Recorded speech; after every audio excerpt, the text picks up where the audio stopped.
सिर्फ 30 सेकंड का ये उपाय हृदयघात और बंद नसें होंगी जड़ से खत्म। जिस पिता ने अपनी रातें जगाकर और अपना पेट काटकर बेटे को बड़ा अफसर बनाया, आज वही बेटा उनके कमजोर दिल और उखड़ती सांसों का मजाक उड़ा रहा था। फिर सिर्फ 30 सेकंड के एक अचूक उपाय ने ऐसा चमत्कार किया कि उस घमंडी बेटे को खून के आंसू रोते हुए अपने पिता के पैरों में गिरना पड़ा। सर्दियों की वो सर्द और कोहरे से भरी सुबह थी। 62 साल के रमाकांत जी के सीने में ऐसा भयानक दर्द उठ रहा था जैसे किसी ने उनके हृदय पर कोई भारी पत्थर रख दिया हो। उनकी सांसें इस कदर उखड़ रही थीं कि उनके लिए एक एक घूंट हवा अंदर खींचना किसी बड़े पहाड़ को चढ़ने से भी ज्यादा मुश्किल हो रहा था। उनकी हृदय की धमनियों में रुकावट आ चुकी थी, जिसे शहर के बड़े चिकित्सकों ने गंभीर बताया था। रमाकांत जी ने अपने बिस्तर की चादर को कसकर मुट्ठी में भींच लिया और कांपते हुए खांसने लगे। उनके खांसने की आवाज सुनकर सामने वाले कमरे से उनका बेटा अनुभव बाहर आया। अनुभव एक बहुत बड़ी बहुराष्ट्रीय कंपनी में ऊंचे पद पर था और लाखों रुपए महीने कमाता था। लेकिन आज उसके चेहरे पर अपने पिता के लिए चिंता नहीं, बल्कि गहरी खींच और झुंझलाहट थी। उसके पीछे उसकी पत्नी अपर्णा भी मुंह बनाते हुए बाहर आ गई। बाबूजी, सुबह सुबह आपने फिर से ये नाटक शुरू कर दिया। कल रात ही तो हम आपको इतने महंगे अस्पताल से लेकर आए हैं। चिकित्सक ने कहा है कि आपको शल्य चिकित्सा करवानी पड़ेगी, जिसमें 8 लाख रुपए का खर्च है। मेरे पास इतना पैसा नहीं है कि मैं आपकी इन रोज रोज की बीमारियों पर पानी की तरह बहा सकूं। अनुभव ने अत्यंत कठोर और चुभने वाली आवाज में कहा। रमाकांत जी ने अपने सीने पर हाथ रखते हुए बेहद कमजोर आवाज में कहा, बेटा अनुभव, मुझे शल्य चिकित्सा नहीं करवानी। बस सांस लेने में बहुत तकलीफ हो रही है। सीना फटा जा रहा है मेरे लाल। मुझे कोई दर्द कम करने की औषधि ही ला दे। अपर्णा ने ताना मारते हुए कहा।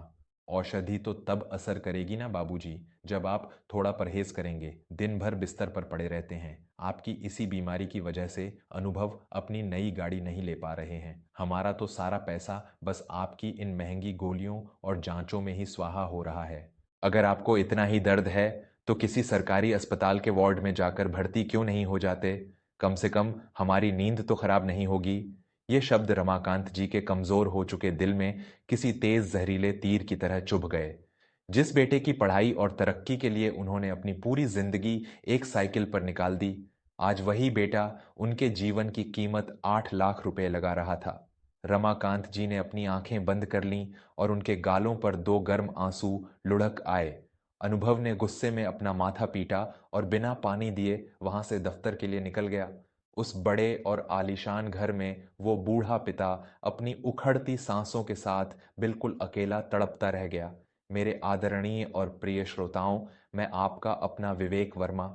जरा सोचिए, जब हम छोटे होते हैं और हमें जरा सी भी खरोंच आ जाती है तो हमारे माता पिता अपनी पूरी दुनिया एक कर देते हैं, लेकिन जब वे बुढ़ापे की दहलीज पर आकर बीमार पड़ते हैं तो उनकी बीमारी हमें एक बोझ और उनका इलाज हमें पैसों की बर्बादी लगने लगता है। क्या सफलता का अर्थ इंसानियत को भूल जाना है?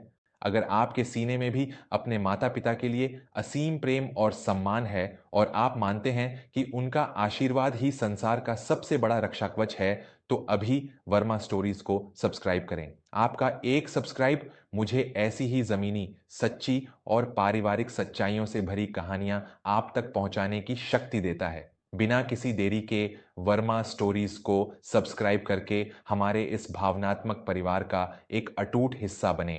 2 दिन ऐसे ही घुट घुट कर बीत गए। रमाकांत जी की हालत और भी खराब हो गई थी। वे अब 4 कदम भी चलते तो उनकी सांस फूलने लगती और सीने में तेज चुभन होने लगती। तीसरे दिन दोपहर के समय घर की घंटी बजी। दरवाजा खोलने पर सामने 75 साल के वैद्य शिवरतन जी खड़े थे।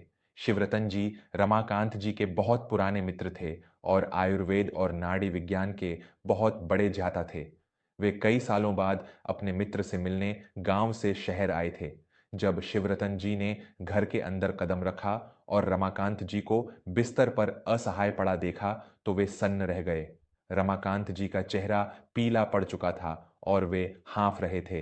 अरे रमाकांत, ये क्या हालत बना ली है तूने अपनी? तू तो वो इंसान है जो मीलों तक पैदल चलकर बच्चों को पढ़ाने जाता था।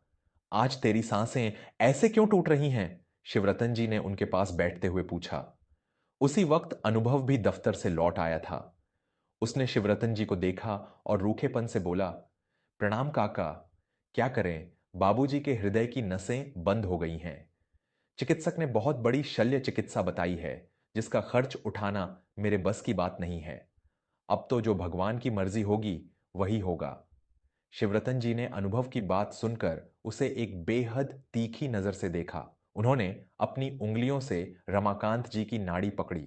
कुछ देर आंखें बंद रखने के बाद वैद्य जी के चेहरे पर एक अजीब सी कठोरता आ गई। उन्होंने अनुभव की तरफ मुड़कर कहा, अनुभव, तेरे शहर के उन बड़े अस्पतालों को सिर्फ पैसा लूटना आता है। तेरे पिता को किसी 8 लाख की शल्य चिकित्सा की कोई आवश्यकता नहीं है। हमारे आयुर्वेद और प्रकृति में वो ताकत है जो मरे हुए इंसान में भी प्राण फूंक दे। बंद नसें और हृदय की कमजोरी तो बहुत छोटी चीज है। अपर्णा ने रसोई से बाहर आते हुए व्यंग्य से कहा, काका जी, जब लाखों की अंग्रेजी दवाइयां कुछ नहीं कर पाईं तो आपके जड़ी बूटी वाले नुस्खे क्या चमत्कार कर देंगे। बाबूजी को हृदयघात का खतरा है, कोई मामूली सर्दी खांसी नहीं। शिवरतन जी ने बेहद शांत लेकिन गंभीर आवाज में कहा, बहू, प्रकृति का चमत्कार वो करता है जिसमें समर्पण हो। सिर्फ 30 सेकंड, हाँ सिर्फ 30 सेकंड का एक नियम तेरे पिता की इन नसों को ऐसे खोल देगा जैसे कोई नदी का बहाव सारे कचरे को बहा ले जाता है। ना कभी हृदयघात होगा, ना कभी सांस फूलेगी। क्या है वो 30 सेकंड का उपाय? अनुभव ने अविश्वास से त्योरियां चढ़ाते हुए पूछा। शिवरतन जी ने अपने झोले से एक कांच का मर्तबान निकाला। इसमें अर्जुन की छाल, शुद्ध दालचीनी और थोड़ी सी मुलेठी का चूर्ण है। रोज सुबह सूरज उगने से पहले इस चूर्ण को गुनगुने पानी में उबालकर काढ़ा बनाना है। लेकिन असली चमत्कार इस काढ़े में नहीं, उस 30 सेकंड के काम में है जो तुझे करना होगा। अनुभव, मुझे क्या करना होगा? अनुभव ने झिझकते हुए पूछा। तुझे रोज सुबह अपने पिता के सामने बैठना होगा। जब वो ये काढ़ा पिएंगे तो ठीक 30 सेकंड के लिए तुझे अपने दोनों हाथों को जोर से रगड़कर उनमें गर्माहट पैदा करनी होगी और फिर अपने गर्म हाथों से अपने पिता के सीने और पीठ की हल्की मालिश करनी होगी। उन 30 सेकंड में तुझे उन्हें गहरी सांस लेने और छोड़ने का अभ्यास कराना होगा। लेकिन याद रहे, ये काम किसी नौकर से नहीं, तुझे खुद अपने हाथों से करना होगा। अगर तू इतना कर सकता है तो मैं दावा करता हूं कि 1 महीने के भीतर तेरे पिता का हृदय लोहे जैसा मजबूत हो जाएगा। दोस्तों, क्या इतना बड़ा अधिकारी होकर अनुभव रोज सुबह अपने पिता की सेवा के लिए वो 30 सेकंड निकाल पाएगा? क्या सचमुच प्रकृति का ये उपाय 8 लाख की शल्य चिकित्सा को मात दे सकता है? हमारे बुजुर्ग हमसे हमारा पैसा या हमारी संपत्ति नहीं मांगते।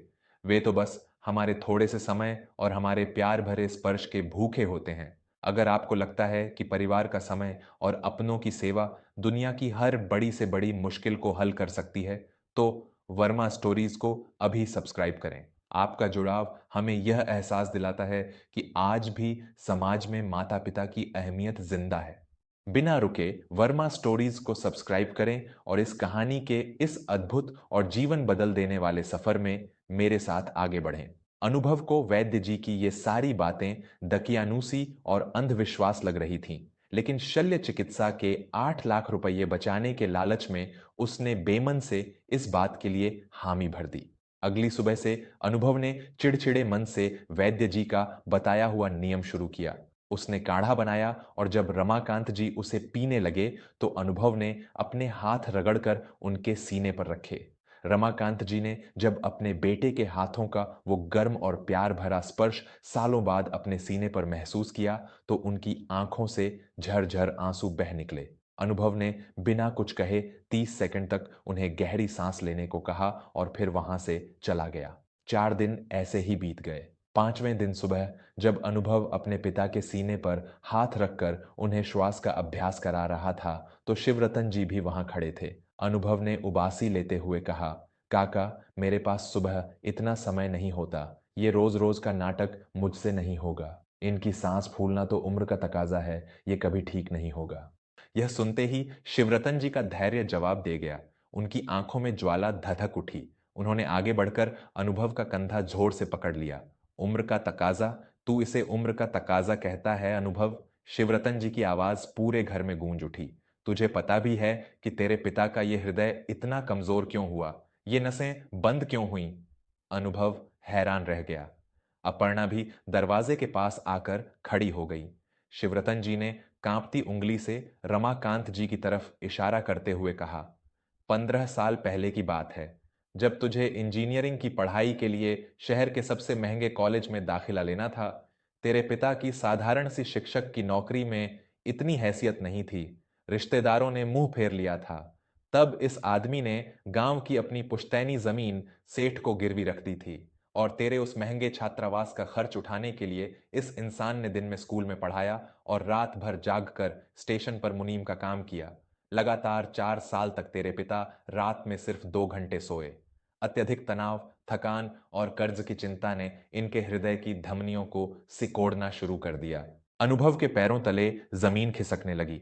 शिवरतन जी बोलते बोलते रो पड़े। एक रात जब ये स्टेशन पर काम कर रहे थे तो इनके सीने में भयानक दर्द उठा था, बिल्कुल हृदयघात जैसा। मैंने इनसे कहा था कि अस्पताल चलो, लेकिन इन्होंने मना कर दिया। जानते हो क्यों? क्योंकि अगले ही दिन तेरी कॉलेज की फीस भरनी थी। इन्होंने अपने इलाज के पैसे तेरी फीस में लगा दिए और खुद दर्द सहते रहे। तेरी तरक्की और तेरे इस आलीशान घर की नींव में तेरे पिता के हृदय की नसें और उनका खून लगा हुआ है अनुभव। अपने दिल को चीर कर इन्होंने तुझे बड़ा आदमी बनाया, और आज आज तू इनके इलाज के 8 लाख रुपयों को बर्बादी बता रहा है। धिक्कार है तेरी ऐसी सफलता पर। कमरे में श्मशान जैसा भयानक सन्नाटा छा गया। शिवरतन जी के शब्दों ने अनुभव के अहंकार के महल को ताश के पत्तों की तरह ढा दिया था। उसे वो दिन याद आ गए जब उसके पिता फटे हुए जूते पहनकर उसे स्टेशन पर छोड़ने आते थे और अपनी आधी पगार उसके हाथों में रख देते थे। अपर्णा भी शर्म से पानी पानी हो चुकी थी और अपने चेहरे को हाथों से छुपाकर रोने लगी थी। अनुभव का पूरा शरीर कांपने लगा। वो अपने पिता के पैरों के पास जमीन पर गिर पड़ा और फूट फूट कर रोने लगा। मुझे माफ कर दीजिए बाबूजी, मैं कितना नीच और स्वार्थी हो गया था। मेरे पैसों के नशे ने मुझे इतना अंधा कर दिया था कि मुझे आपका वो महान बलिदान दिखाई ही नहीं दिया। मैंने आपके सीने के दर्द को नाटक समझा। मैं आपका गुनहगार हूं बाबूजी, मुझे माफ कर दीजिए। अनुभव अपने पिता के पैरों पर सिर पटक कर बच्चों की तरह बिलख रहा था। रमाकांत जी ने अपने कमजोर और कांपते हाथों से अपने बेटे का सिर उठाया और उसे अपने सीने से लगा लिया। अरे पागल, पिता तो होता ही इसलिए है कि वो अपने बच्चों के सारे कष्ट खुद झेल ले। तू रो मत मेरे बच्चे, मेरा सारा दर्द तो तेरे इन आंसुओं ने ही धो दिया।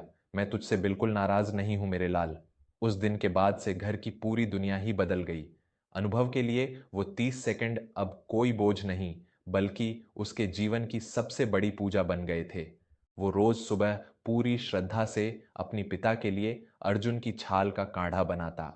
जब वो अपने हाथों से अपने पिता के सीने की मालिश करता तो उस स्पर्श में अब खींच नहीं, बल्कि असीम प्रेम और सेवा का भाव होता था। अपर्णा ने भी अपने ससुर को अपने पिता का दर्जा दे दिया था और वो उनके खान पान का पूरा ध्यान रखने लगी। और सचमुच आयुर्वेद की उस महान औषधि और एक बेटे के सच्चे प्रेम ने वो चमत्कार कर दिखाया जो लाखों की मशीनें नहीं कर सकती थीं। 1 महीने के निरंतर अभ्यास और उस काढ़े के सेवन से रमाकांत जी की हालत में अद्भुत सुधार आया। उनकी बंद नसें पूरी तरह से खुल चुकी थीं। उनका रक्तचाप सामान्य हो गया था। अब वो बिना किसी की मदद के, बिना सांस फूले पूरे मोहल्ले का चक्कर लगाकर आ जाते थे। वैद्य शिवरतन जी का बताया वो 30 सेकंड का उपाय उनके लिए संजीवनी बूटी साबित हुआ था। लेकिन सबसे बड़ी शल्य चिकित्सा तो अनुभव के दिल की हुई थी, जिसमें से सारा घमंड निकलकर सिर्फ प्रेम और सम्मान भर गया था। दोस्तों, आयुर्वेद और प्रकृति की जड़ी बूटियों में चमत्कारी गुण होते हैं, लेकिन उनका असली असर तब होता है जब उनके साथ अपनों की सेवा और प्रेम जुड़ा हो। हृदयघात या बंद नसें केवल गलत खान पान से नहीं होती, बल्कि अकेलेपन, चिंता और अपनों द्वारा दिए गए तिरस्कार से भी होती हैं। दुनिया की महंगी से महंगी दवाई शरीर का इलाज कर सकती है, लेकिन आत्मा का इलाज सिर्फ परिवार का स्पर्श ही कर सकता है। अपने माता पिता के त्याग को कभी मत भूलिए। जीवन के अंतिम पड़ाव में उन्हें आपके पैसों की नहीं, बल्कि आपके थोड़े से समय और बहुत सारे प्यार की जरूरत होती है। उनकी कद्र करें, क्योंकि जब ये साया सिर से उठ जाएगा तो पछतावे के अलावा कुछ बाकी नहीं रहेगा। मैं आपका अपना दोस्त विवेक वर्मा अब आपसे विदा लेता हूँ। अगर इस कहानी ने आपके दिल के तारों को गहराई से छुआ है और आपकी आंखों में भी थोड़ी सी नमी आई है, तो कृपया वर्मा स्टोरीज को सब्सक्राइब ज़रूर करें। इस कहानी को अपने परिवार के हर सदस्य और हर उस इंसान तक पहुंचाएं जिसे आप सच्चा प्यार करते हैं। कमेंट्स में जय माता पिता ज़रूर लिखें और मुझे बताएं कि आप अपने माता पिता के स्वास्थ्य और उनकी खुशी का ख्याल कैसे रखते हैं। वर्मा स्टोरीज को सब्सक्राइब करके हमेशा ऐसे ही हमसे जुड़े रहें। स्वस्थ रहें, मस्त रहें और अपनों के प्यार के साथ हमेशा आबाद रहें। धन्यवाद।